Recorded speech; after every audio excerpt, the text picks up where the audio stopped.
Hi, I'm Greg Weiss of The First Few Seconds. Enjoy this short snippet of my interview with Andrew O'Keefe, author of Hardwired Humans.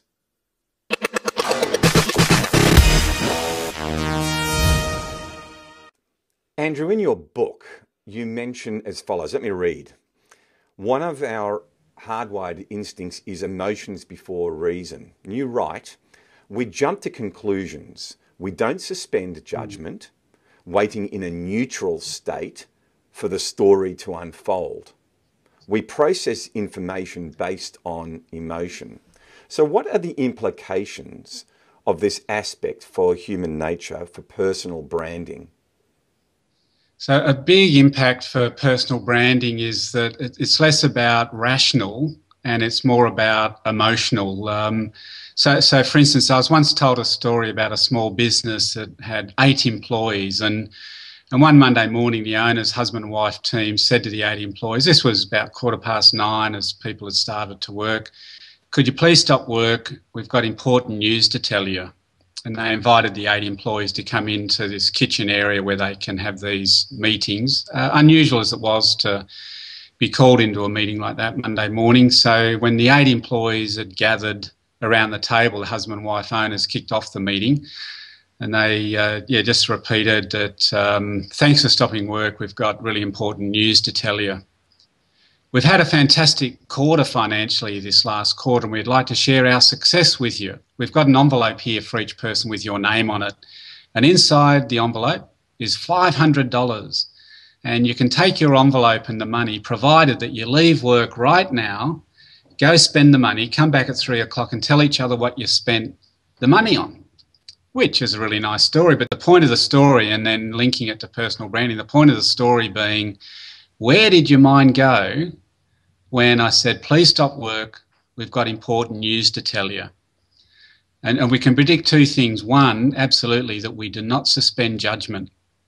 So we don't stay in neutral state waiting the story to unfold. We jump ahead to make sense of what we're hearing, and we make sense by how we feel about that. So that's really the emotional point. And then secondly, which links to another instinct we'll come to later, is that we err on the side of the negative. People will invariably think about that that they were, the business has gone bad, there's redundancies, they're closing the business, the husband and wife separating, whatever it might be.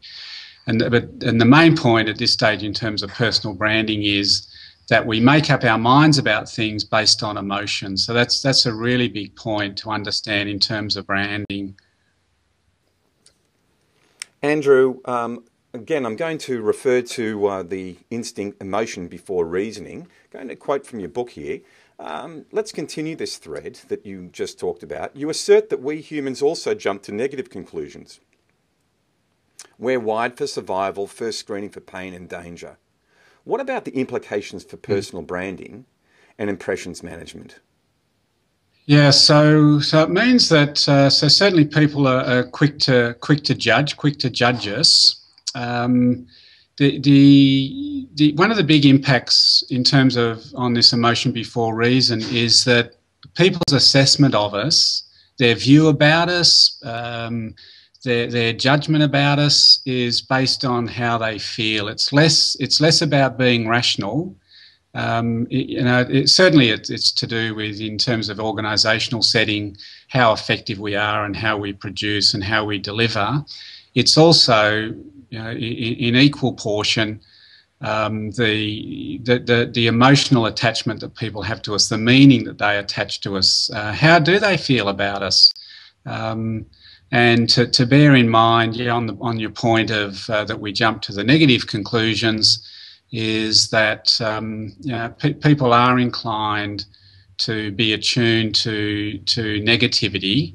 Now, all this means is that not to be surprised or derailed about that. Really, it means you don't need to be derailed by some of these aspects of human nature, but to use them thoughtfully and consciously and to good effect.